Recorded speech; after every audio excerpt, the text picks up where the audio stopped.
Hey everyone, I want to make a commentary video about this, like I have with the other DC sniper stuff that I've found news articles on. I think one time I did a whole live stream of it or something from my computer screen for like over 5 hours or something like that.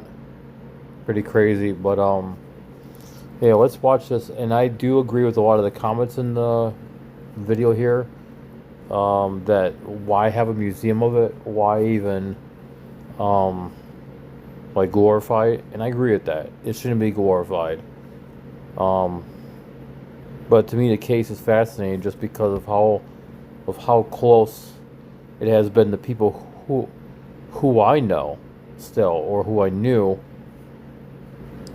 including a really good friend of mine who had passed away several years ago. Well, let's say what 3 or 4 years ago now, and yeah, it just really sucks that he's gone. But anyways, let's watch the video here. Deep dive tonight. A new exhibit at the National Law Enforcement Museum sheds some new light on one of the most terrifying manhunts Craziest in guys my age. DMV. The DC area Well, I mean, I'm sniper 42 now, attacks but killed 10 people back in October. I was 18 when this shit happened. I was living out in Wisconsin at the time, but my mom was living out here at a place called Circle Manor nursing home in Kensington, and it wasn't very far from the Shell where I'm trying to remember her name.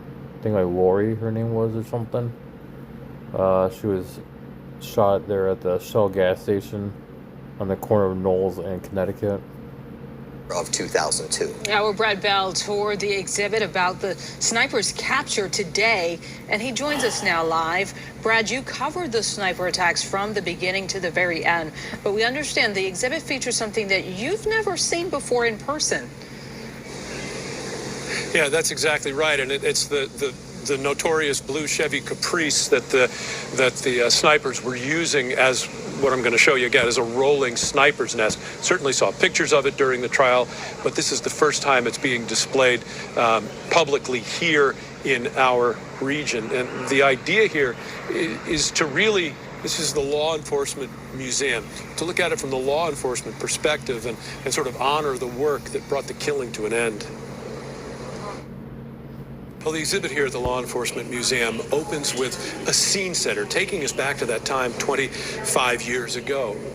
It was just 1 year after the 9/11 attacks, and here in the D.C. area, the anthrax attacks as well. As it notes, we were already on edge with regard to security and public safety. Yep. The exhibit then quickly moves to what they're calling the 22 Days of Terror.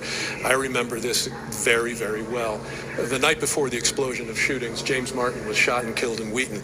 I was there looking into that.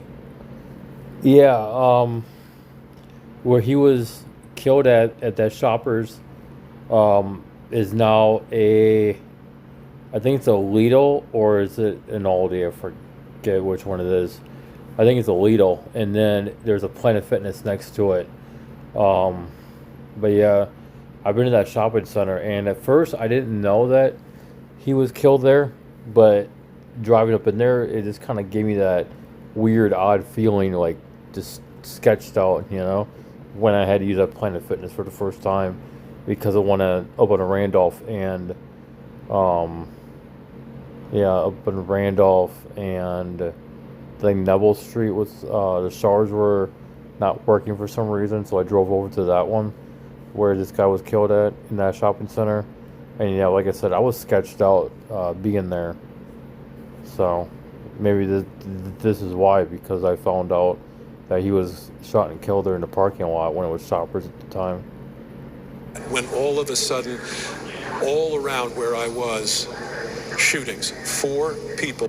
This one right here was Sonny Buchanan, where he was shot and killed. I'm 100% sure that the snipers were parked on top of the parking deck at the Whitefoot Mall to your left, closer to the Lord and Taylor, and that's how they were able to get Sonny in the back, because he was facing Nicholson Lane, which is to the right, and as you could see, the lawnmower was also facing towards Nicholson Lane. I I I know this exact spot right here, so I could tell you that. I just know that exact spot. It's really surreal. So I've been meaning to go over there to see if a plaque is there though, with his name on it. I've been trying to see if I think one of these days when I head down to Starbucks in Cherry Chase, I'm gonna divert for a few seconds and I'm gonna go take a look and see if it's over there and take a picture of it or something, you know. So yeah, let's go back here. Shootings. 4 people shot in quick succession with really just a Yeah, few you miles. see how the lawnmower was facing? So,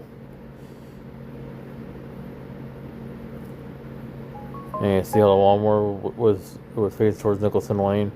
So that's what I'm talking about. They were parked up on the parking deck, but no one ever mentioned that. I just know that's where they were at, just because it's a straight line view of that specific telephone pole right there, or that utility pole. I just know that entire area like the back of my hand, because I used to drive in there when I had the Dodge van. I would park in the bottom of the garage and sleep in the van, you know, during hot days when I first started van life, you know. Just a few miles of where I was. The exhibit will run through December 2027 to commemorate the 25th anniversary of those 22 days of terror, as the museum calls it.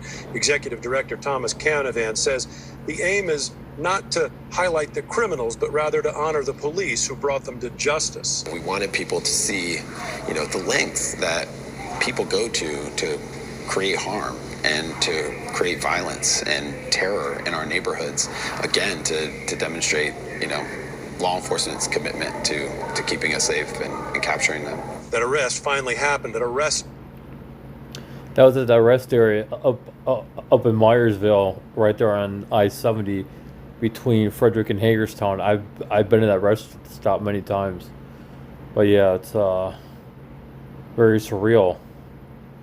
And the way they were parked too, that would have gotten my attention too, just by the way they were parked like that, you know. That definitely would have got my attention too.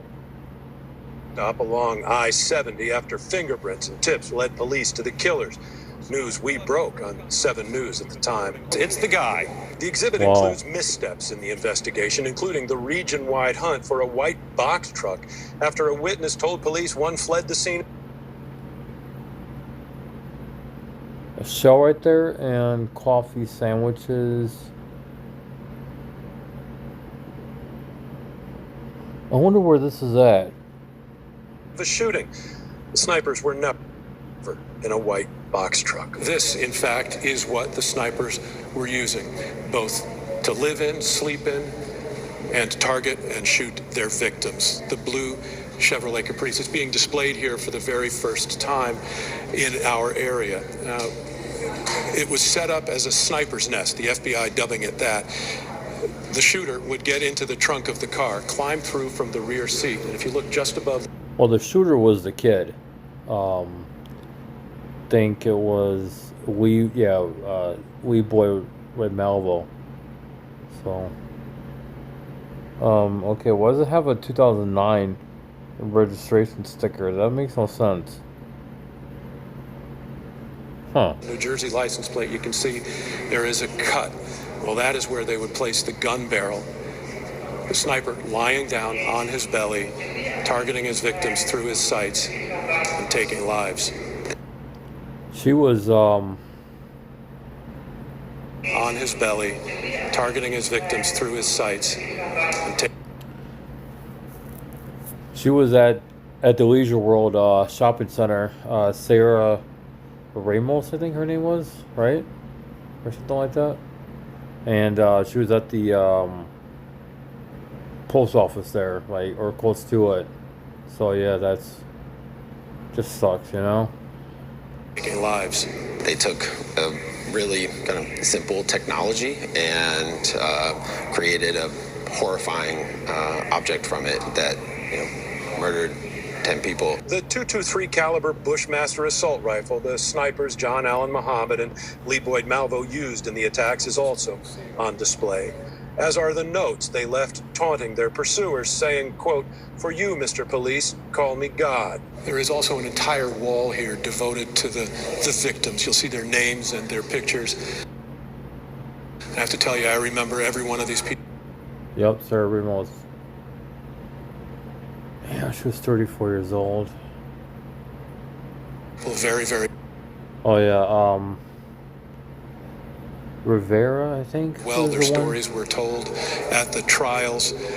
All 13 victims.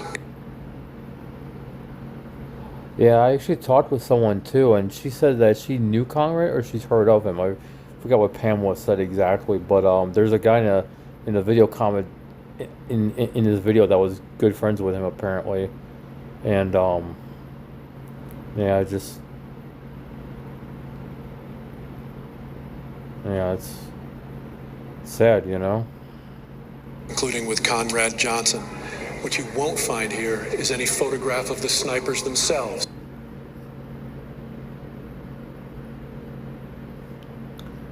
Ashland. I've been to every single one of these places too, except for that Ponderosa. But I've been. Oh, wait a minute. I'm trying to think. And I know there was one right at that Stafford Town Center Mall, or close to it. Maybe the Michaels craft store there, I guess. But yeah, yeah, I've been to every single one of these places though. That is intentional. We hope that it glorifies what law enforcement did during that time. So, you know, we did not include their image. We're focusing solely on the victims. And, you know, we brought out a few key select artifacts to really kind of bring people into that moment in that time period. Yeah, so as for the snipers, the serial killers, John Allen Muhammad was sentenced to death, and he died by lethal injection in Virginia in 2009. Lee Boyd Malvo, who was 17 years old at the time of this murderous spree, is now 41 years old, serving multiple life sentences. That's crazy that he's only a year younger than me. He was 17 when he did this. I was only a year older than him when this happened. Wow. I could never even thought about doing shit like that back then. Like, and I was a rowdy kid. I mean, I was an asshole back then. I wouldn't even dare even dream about doing shit like this. Never even once would have thought about it. Someone had offered me a lot of money or even like whatever to help them do it. I would say fuck you and get lost and get bent, you know? I'm pretty sure that's what I would have said back then, because I just couldn't. I just don't like people who murdered other people and who would harm children and just kill out of, you know, just blatant disrespect. I mean, you know, there's a justification for things, and I can agree and I could see that, but this wasn't justified. None of these people deserved it.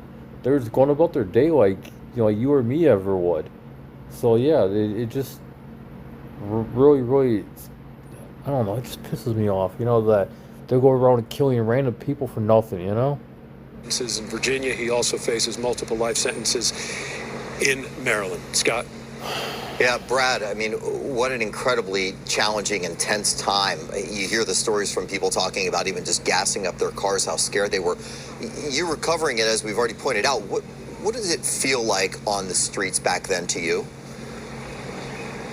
Yeah, you know what? It was terrifying. And I'll share, Mike Vaughn, photographer behind the camera right now, was a live truck operator then. And we were talking about it as we went through, because he came to the very first scene and was pretty much at every scene after that and all the way through the trials. Look, nobody knew who was going to get shot next, right? We had all those people in one day, and then another, and then another, and then it spread to Virginia and into the District of Columbia. For us in the news business, we were out, we were visible. We actually tried to circle ourselves with trucks and that sort of thing in our areas where we were doing live shots. But we felt the same thing everybody else out there felt, and it was fear. And I had young children at the time. They weren't really allowed to be outside to play. School canceled recess. Field trips to D.C. were canceled. It was just an absolutely horrible time. And again, the point of this exhibit is not to celebrate that in any way, shape, or form. But as I said, it's from the law enforcement perspective. They want to talk about the police officers whose work finally brought the killing to an end.